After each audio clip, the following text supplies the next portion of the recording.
샬롬. 오늘 12월 넷째 주일입니다. 우리 성탄을 불과 한 3일 정도 앞두고 있는 주일인데요. 날씨가 갑자기 차가워지고 추워졌습니다.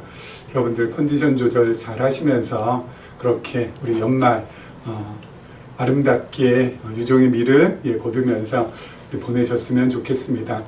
지난 시간에 이어서 우리 창세기 말씀 계속해서 저희가 함께 살펴보는데요. 오늘 말씀 살펴보기 전에 창세기 1장, 2장, 3장 이렇게 보면은 하나님께서 천지를 창조하시고 아담과 하와를 지으시고 그리고 에덴에서 살게 하셨지만은 아담과 살게 하셨습니다. 그리고 그 아담과 하와에게 선과 악을 알게 하는 나무의 과실을 먹지 말라고 그렇게 명하셨죠. 그런데 아담과 하와가 그 말씀에 순종치 못하고 불순종함으로 이제 이 타락이 시작이 되었습니다. 선과 악을 알게 하는 나무의 열매의 과실, 그러니까 그 열매를 먹으면 선과 악을 알게 된다는 거 아니겠습니까? 여러분, 선악을 아는 거, 이거가 그렇게 나쁜 일인가요? 예? 선이 있고 그리고 악이 있으면 여러분, 선과 악을 우리가 아는 것, 이게 뭐가 나쁜 겁니까? 이거 분별해야 되고 또 구별할수록 더 좋은 거 아닌가요? 무엇이 선이고 무엇이 악인지 아는 게 이게 뭐가 나쁜 건가요? 그렇죠? 그렇게 생각할 수 있습니다만은 중요한 것은 선과 악을 알되 선악과를 먹기 전에는 하나님을 기준으로 한 선과 악이었다면은 선악과를 먹고 난 다음에는 누구 기준이요? 인간이 기준이 된 선악이 됐다는 것입니다. 이게 가장 큰 차이점이고 이게 가장 큰 타락이라는 겁니다. 그러면 하나님을 기준으로 했을 때는 아담도 그렇고 하와도 그렇고 자신들이 벌거벗은 것을 부끄러워하지 않았습니다. 그것이 그것을 하나님 기준으로 봤을 때는 그것을 악이라고 하지 않았습니다. 하지만 선악과를 먹고 난 다음에는 기준이 어디로 됐어요? 사람이 기준으로 되면서 자기 기준으로 딱 보니까 이게 부끄러운 겁니다. 그래서 무화과 나무 잎을 엮어서 치마를 만들어 입은 거 아니겠습니까? 그렇죠? 하나님을 기준으로 했을 때 선과 악이 인간을 기준으로 했을 때 선과 악하고는 완전히 어때요? 달라지게 된다는 것이죠. 하나님 기준에서의 선악과 인간을 기준으로 했을 때의 선악이 완전히 엉망진창이 된다는 것이죠. 그래서 그것이 타락이라는 겁니다. 그렇죠? 우리 안에도 뿌리 깊은 속에 뭐가 있습니까? 선악을 아는 누구 기준으로요? 내 기준으로. 그것이 다 장착이 되어 있습니다. 그래서 나한테 유리한 것은 좋은 것, 선이고 나한테 불리한 것은 악이고 그것은 내가 물리쳐야 될 것이고, 그렇죠? 이게 우리 안에 전부 다 장착이 되어 있으면 태어날 때부터, 그렇죠?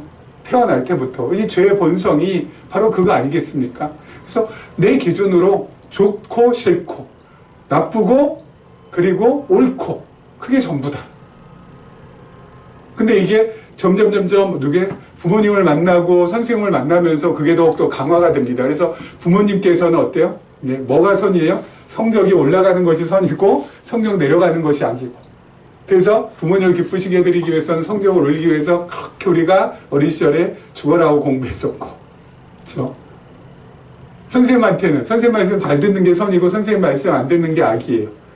그래서 선생님 말씀 잘 듣는 사람을 모범생, 선생님 말씀을 안 듣는 사람을 어때요? 불량 학생.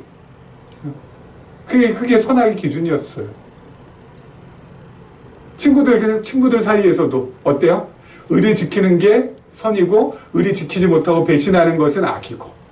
누구 기준에서? 우리 기준에서.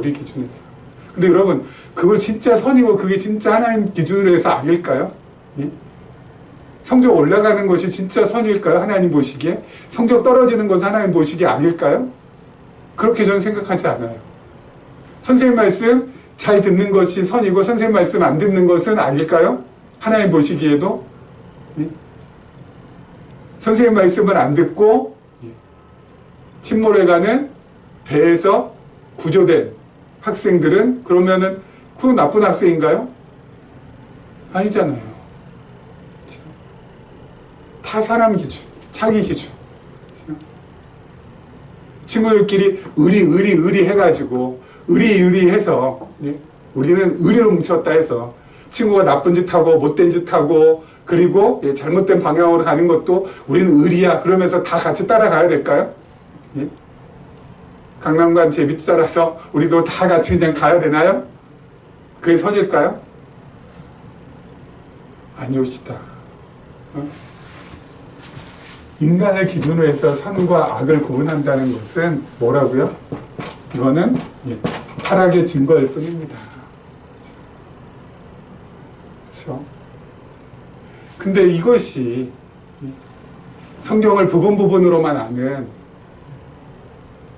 성경을 갖다가 전체적인 맥락이 아니라 부분 토막토막 조각조각만 알고 있는 교회 지도자를 만나면은 이게 어때요? 더 한층 더 강화가 됩니다.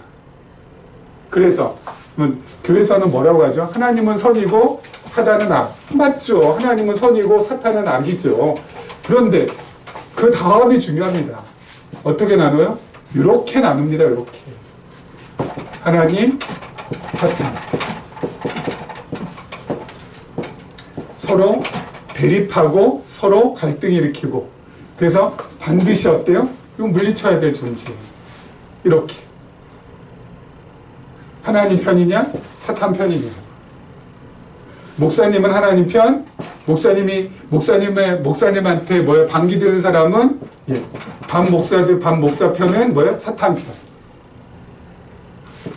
물리쳐야 될 존재라는 거죠.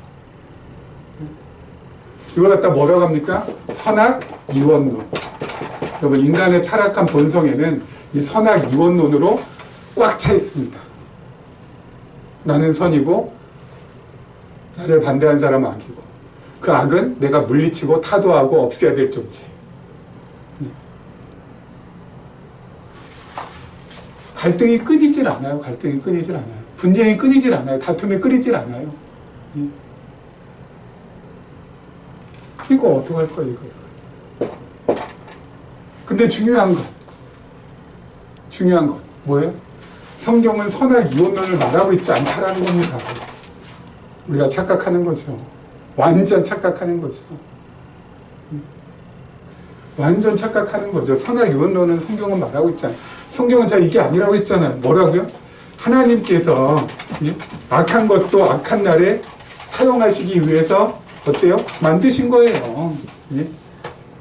이게 전체가 하나님이고 여기가 사탄입니다. 사탄은 하나님께서 정해준 이 영역 안에서만 활동할 수밖에 없습니다. 자기가 이 밖으로 튀어나올 수도 없어요. 이 밖으로 이게 튀어나올 수가 없다고요. 하나님께서 딱 정해주신 이 영역 안에서만 하나님의 섭리를 이루는데 하나님의 뜻을 이루어 가는데 필요한 도구로 잠시 사용할 뿐입니다. 그렇죠? 욥기를 보세요. 하나님께서 사용하는 도구에 불과해요. 하나님과 갈등한 존재가 아니에요.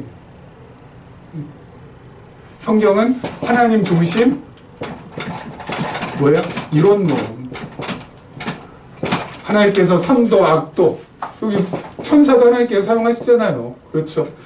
악도 사탄도 하나님께서 사용하시고 천사도 사용하십니다. 그렇죠? 모두를 하나님의 뜻을 이루는데 하나님의 섭리를 이루어 가시는데 이렇게 저렇게 사용하시는 방편 중에 하나일 뿐입니다. 갈등하는 존재가 아니에요. 그러면은 우리는 어떻게 봐야 되나? 그럼 우리는 어떻게 봐야 되나?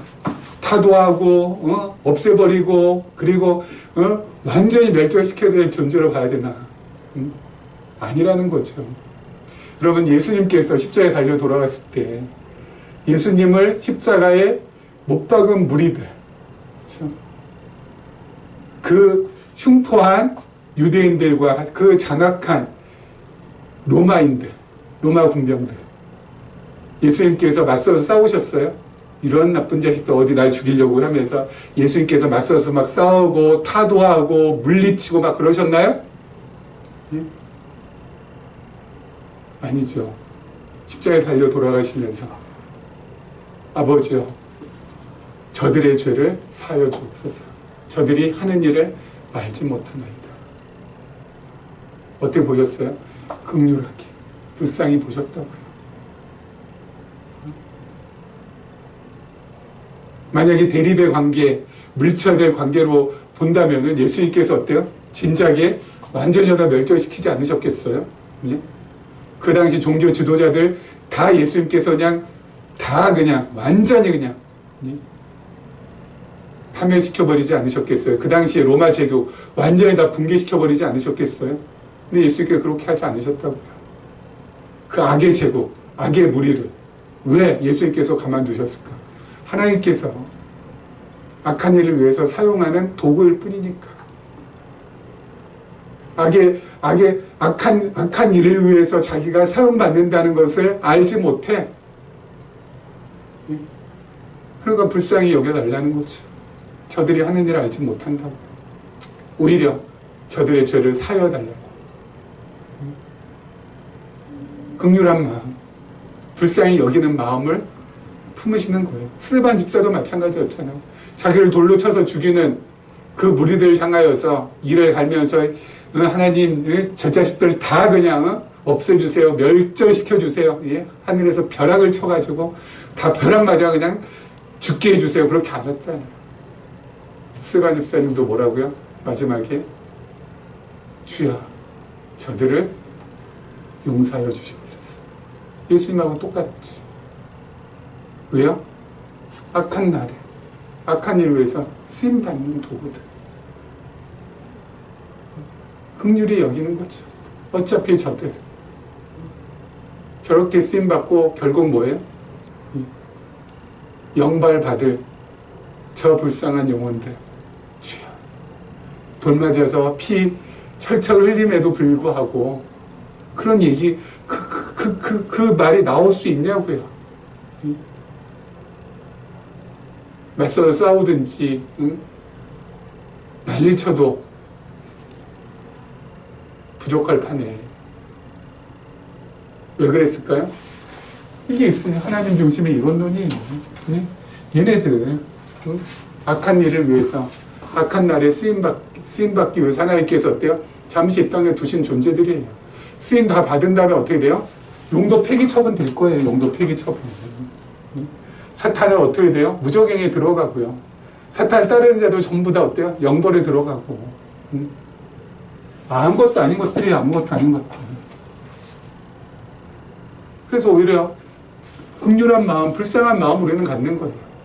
살기 등등하게 막 그냥 저 자식들 다 쳐 죽여야 돼. 그게 아니라 나한테 반대한다고, 나한테 반기를 든다고, 나하고 뜻이 안 맞는다고 다 어때요? 물리치고 없애야 될 존재들이면 이 세상에 누가 남아있겠습니까? 말도 안 되는 거지. 그래서 여러분 이 성탄이 가까웁니다. 성탄을 맞이하는 우리의 마음, 세상을 향하여서 어때요? 우리 주님의 안목으로 바라보는, 지금도 네가 낫네, 내가 낫네, 지금 난리치고 뭐 지금 이 시국이 지금 어수선하지 않습니까?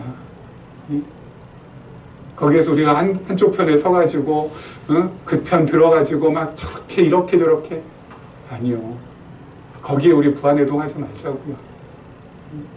우리는 주님 편, 하나님이 내 편이잖아요. 나도 하나님 편에서 보자고요. 그럼 어떻게 봐야 돼요?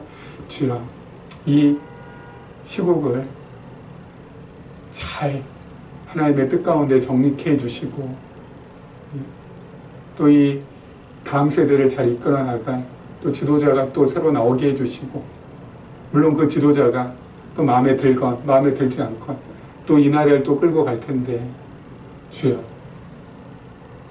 긍휼히 여겨 주시옵소서. 그 마음을 품으면 된다고요. 그러면 이 어려운 이 난국 속에서도 우리의 마음의 평심을 잘 유지하면서 갈 수 있으리라 확신합니다.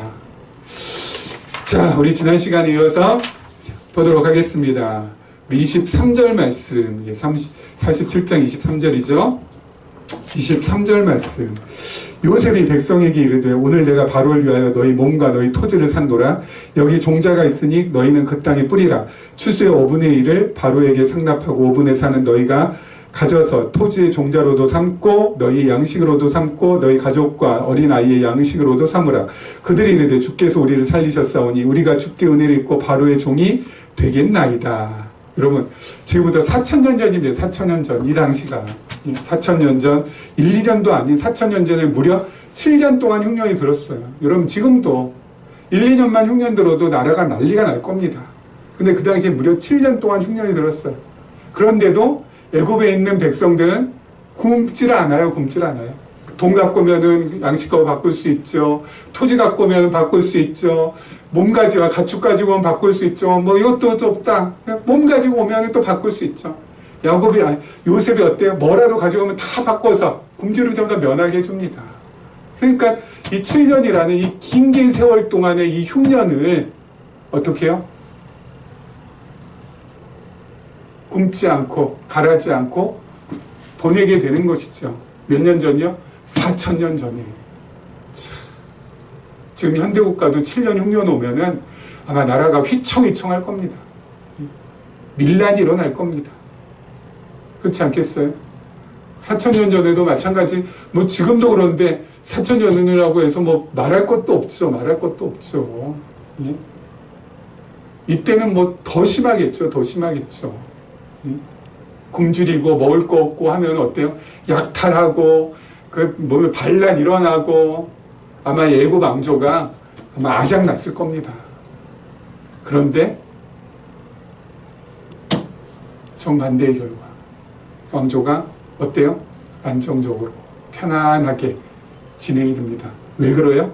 표면적으로는 요셉이 정책을 통치를 잘해서 그렇죠. 표면적인 이유입니다. 표면적으로 겉으로 볼 때는 요셉이 이제는 뭐라고 해요? 종자를 나눠줍니다. 왜? 7년 흉년이 거의 이제 끝나가니까 이제는 다시 씨를 뿌리라는 것이죠.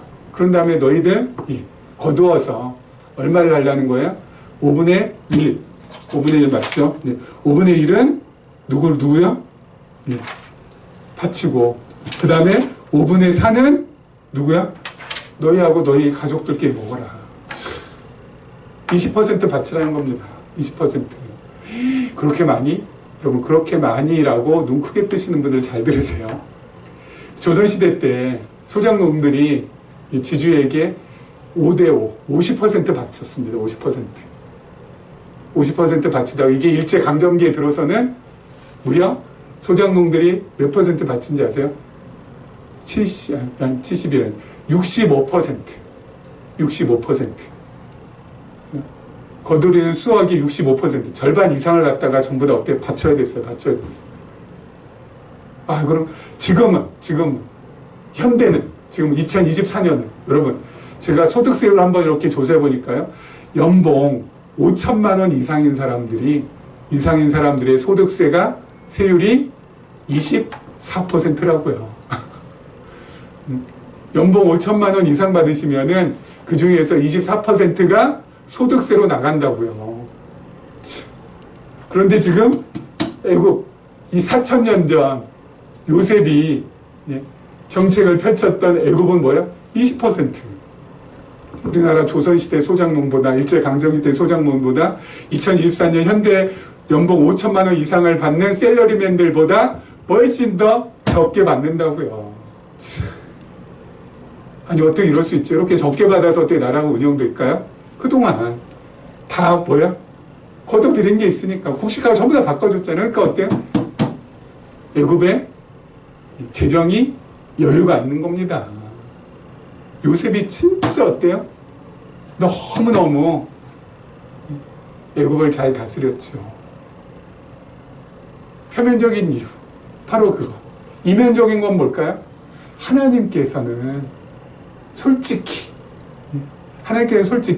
그 당시 애굽 제국에 있는 바로나 바로 밑에 있는 신하들이나 또 애굽의 백성들한테는 하나님은 관심이 하나도 없습니다. 하나도. 일도 없어요.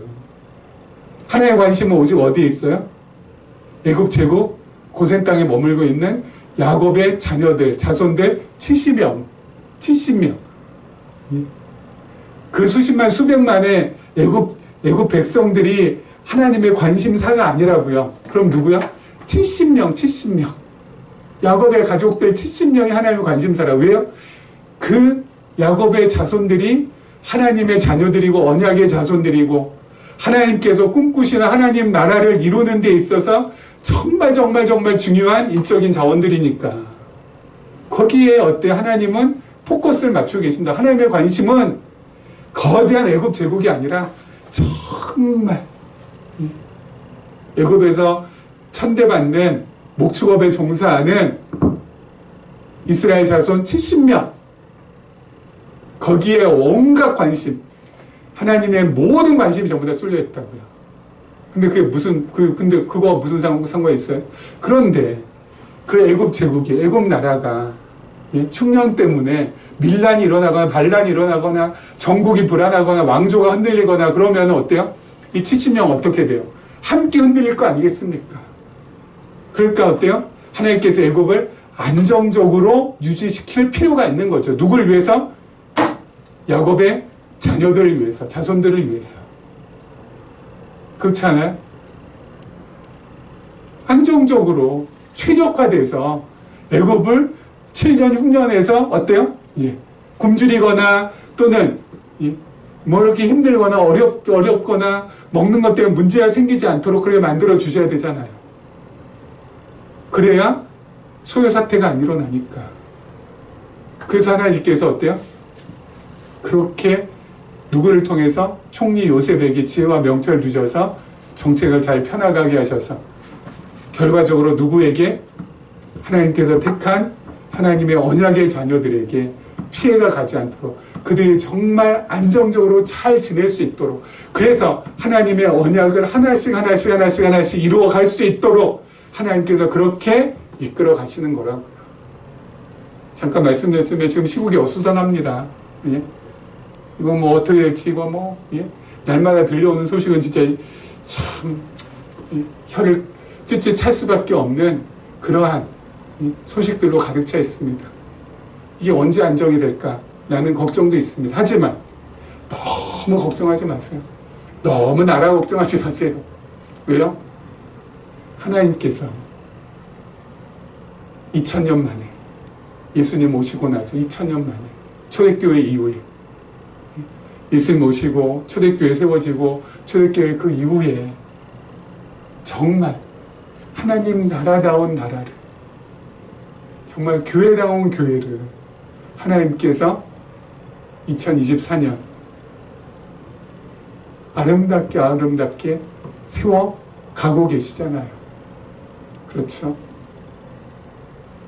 2000년 만에 교회다운 교회, 하나님 나라다운 하나님 나라 하나님께서 지금 세워 가시는데, 전국이 불안해가지고 우리 여기 모인 우리들이 전부 다 흩어지고 여기 모인 우리들이 전부 다 어때요?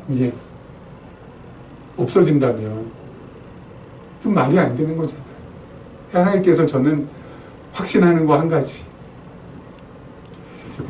야곱의 자녀 70명 때문에 그 대애굽 제국의 7년의 흉년을 하나님께서 막아주신 것처럼 여기 있는 몇 안 되는 우리 기쁨의 교회, 그리스도의 지체들, 우리 때문에 하나님께서 이 나라 반드시 다시 안정을 되찾게 해주실 거라는 것, 이 나라 다시 한번 든든하게 이끌어 주실 거라는 거 저는 확신하거든요. 아니 2000년 만에 하나님께서 하나님의 나라다운 나라를 세우시려고 하시고 교회다운 교회를 지금 세우시려고 하시는데, 우리 주변 상황이 엉망진창돼서 우리가 엉망진창된다면은 이건 아니오시다잖아요. 이건 아니죠. 그래서 하나님께서 빨리 안정시켜 주실 거라는 거 저는 확신해요. 그래서 하나님의 나라가, 그리고 하나님의 아름다운 교회가 잘 안정적으로 지속될 수 있도록 해주실 거라는 거 확신합니다. 그래서 염려나 걱정이나 근심 같은 거 떨쳐버리고 나갈 수가 있는 것입니다. 자, 우리 그 다음 절 한번 보도록 하죠. 그 다음 절 26절입니다. 26절 요셉이 애굽 토지법을 세우며 5분의 1이 바로에게 상납되나 제사장의 토지는 바로의 소유가 되지 아니하여 오늘날까지 이르니라. 이스라엘 족속이 애굽 고센 땅에 거주하며 거기서 생업을 얻어 생육하고 번성하였더라. 아멘. 자, 요셉은 장차 오실 예수 그리스도에 대한 예표라고 했습니다. 그래서 요셉이 은 20에 애굽에 팔리고 그리고 애굽에 팔려서 막 종살이하고 그 험한 그 깊은 감옥에 갇히고 그 감옥에서 다시 나와서 애굽의 총리가 돼서 어때요 지금? 총리로서 애굽 나라를 진짜 신실하고 아름답고 평탄하게 다스리는 것처럼 예수님께서 오셔서 은 30에 팔리어서 체포되고 십자가에 달리시고 돌아가시고 음부까지 내려가시고 거기에서 어때요? 삶에 다시 부활하셔서 그리고 승천하셔서 하나님 보좌 우편에 앉아서 지금 다스리고 계시잖아요. 지금 요셉, 예수 그리스도. 요셉은 장차 오실 예수 그리스도의 표상이고 예표고 예수님께서 요셉처럼 그렇게 어때요? 큰 일들을 그 아름다운 사역들을 감당하시잖아요. 요셉이 애굽 사람들을 자신의 가족들을 굶겨 죽이지 않은 것처럼 예수 그리스도께서도 우리를 어때요? 굶겨 죽이지 않으십니다. 영적으로 늘 어때요? 풍족하게 생명의 양식, 영의 양식을 공급해 주세요. 특별히 계시적인 관점에서 이 생명의 양식, 영의 양식은 그 어떤 것보다도 어때요? 가장 영양가 있고 강력하고 우리의 영혼을 갖다가 정말 강건하게 살리는 그러한 말씀입니다. 그렇죠? 여러분 이제는 육적인 흉년은 무섭지 않아요. 흉년이 온다 지금도. 그래서 우리가 막 몇 날 며칠 굶는다. 아이고야 이거 어떡하냐. 아니요. 몇 날 며칠 굶는다. 또 몇 날 며칠 굶다가 어때요? 그러면 어떻게 됩니까? 하나님 품에 안기는 거 아니겠습니까? 흉년 와서 굶으면 하나님 품에 안기면 돼요. 그게 뭐가 무서워요? 그게 뭐가 겁나요? 하나님 품에 안기는 게 그렇게 겁나고 무서운 일 아니잖아요. 굶는 건 좀 무서운데 아니 뭐 하나님께서 우리로 하여금 흉년이 와서 굶주려서 이 땅에서 우리의 영혼을 걷어가시겠다면은 그걸 맞게 우리가 가면 되는 겁니다. 그건 무섭지 않아요. 솔직히 무서운 건 뭐예요? 영적인 양식의 굶주림이 더 무섭습니다. 육적인 양식 없어서 굶주리면은 결국 하나님 품에 안기면 되는 건데 이거는 육적으로는 풍족한데 영적으로 굶주린다? 이것처럼 끔찍하고 잔인하고 처참한 일이 없습니다. 그럼 세상 사람들도 배부른 돼지보다 배고픈 소크라테스가 낫다고 합니다. 왜 그럴까요? 배부른 돼지가 더 낫지 않나? 배고픈 골골골하는 소크라테스보다 왜 그럴까요? 정신적인 이 풍족함이 훨씬 더 중요하다는 거 아니겠습니까? 여러분 영적인 풍족함이 우리는 훨씬 더 중요한 사람이에요. 영적으로 가라고 영적으로 굶주린다. 근데 육적으로는 풍족해서 늘 넘쳐난다. 여러분 이것처럼 끔찍한 일은 없습니다. 차라리 육적으로는 굶주릴 망정 영적으로 어때요? 건강하고 영적인 양식이 늘 공급되는 게 훨씬 우리한테는 뭐예요? 좋은 거예요. 예수님께서 부활 승천하신 후에 하나님 보좌 우편에서 우리를 다스리실 때 영적으로 가람 없이 영적으로 굶주림 없이 끊임없이 이렇게 우리를 창세의 말씀을 통하여서 영의 양식을 공급해 주신다는 거. 이게 우리에게 있어서 너무너무 소중한 것이죠. 너무너무 귀한 것이죠. 여러분 요셉이 이 4,000년 전에 애굽에서 행하였던 그 사역이 지금도 예수 그리스도를 통하여서 지금 이루어지고 있다니까요. 요셉이 흉년 동안에 애굽의 백성들, 자신의 가족들 굶주리거나 그리고 메말라 죽지 않도록 잘 보살폈던 것처럼 예수님께서도 우리의 영을 어때요? 잘 지금 보살펴주고 있는 거예요. 요셉의 사역이 지금도 이루어지고 있는 겁니다. 이게 단절된 것이 아니에요. 전부 다 어때요? 이어져 있는 겁니다. 그렇죠? 게다가 여러분 오늘 아까 읽었던 말씀 중에 27절 말씀, 이스라엘 족속이 애굽 고센 땅에 거주하며 거기서 생업을 얻어 생육하고 번성하였더라. 아마 우리가 언약, 성경의 이 핵심 키워드인 이 언약을 갖다가 우리가 몰랐더라면 이 말씀 그냥 어때요? 쓱 훑어보고 그냥 넘어갔을 겁니다. 그렇죠? 예. 우리가 언약에 대해서 우리가 몰랐더라면은 오늘 나왔던 이 말씀, 이스라엘 족속이 애굽 고센 땅에 거주하며 거기서 생업을 얻어 생육하고 번성했더라 하면서 아 그런가 보다 하고 그냥 쑥 넘어갔을 거예요. 근데 어때요? 넘어갈 수가 없는 겁니다. 왜요? 우리 이거잖아. 언약. 하나님의 언약을 알고 있잖아요. 하나님 언약, 그 내용이 뭐라고? 하나님 나라 세우시겠다는 언약. 그 하나님 나라 세우시겠다는 언약의 첫 번째가 바로 뭐라고요? 자손 번성 시켜주시겠다는 거. 짜잔. 이스라엘 백성들이 고센 땅에서 생업을 얻어서 뭐하고 있어요? 생육하고 번성하였더라. 성경이 알면 알수록 진짜 이게 하나님의 말씀이구나 라고 받아들일 수밖에 없습니다. 그냥 넘어가질 않아요. 꼭 이렇게 한 번씩 짚어줘요. 근데 제일 중요한 이것을 짚어주는데 이 중요한 이 짚어주는 이것을 아느냐 모르느냐. 언약을 모르면 그냥 넘어가죠. 이게 뭐 그런가 보다 하고. 근데 우리가 어때? 이 한 절만 딱 보고서도 와 하나님은 언약을 지금 이루고 계시네. 야 언약을 이루시는 그 하나님은 정말 실존하시네. 정말 살아계시네. 그 살아계신 하나님이 지금도 나와 함께 하시네. 그 살아계신 하나님이 지금도 내 편이시네. 하나님 진짜 살아계시네. 내가 가짜를 믿는 게 아니라 진짜를 믿는 것이 맞구나. 주여 감사하나이다. 이게 이렇게 이어지는 거죠. 이 말씀 한 장 그냥 넘어가질 않는다고요. 성경. 너무 꼼꼼하고 너무 세심하고 너무 세밀하고 너무 정교하고 생업을 얻어서 고센 땅에서 뭐예요? 생육하고 번성하였더라. 하나님 약속 이루시네. 여호와시네. 신실하시네. 신뢰할 만하네. 믿을 만하네. 그 하나님이 지금도 나와 함께하네. 그 하나님이 우리에게 하신 약속을 또 반드시 이루어주시네.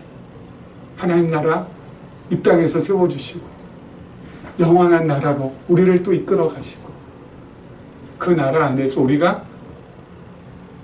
감사하면서 평안하며 행복하게 살게 하시네.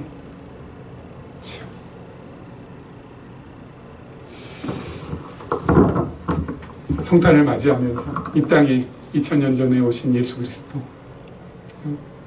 그냥 우연히 오신 거 아니시고 그냥 실없이 오신 것도 아니시죠. 어떻게 오셨어요? 구약의 약속대로 그 약속을 이루시기 위해서 오셨고 정말 오셔서 그 약속을 다 이루셨고 그리고 이제 그 이루신 약속을 이 땅에서 아름답게 펼치고 계시는 그 가운데 우리가 지금 한복판에 서 있습니다.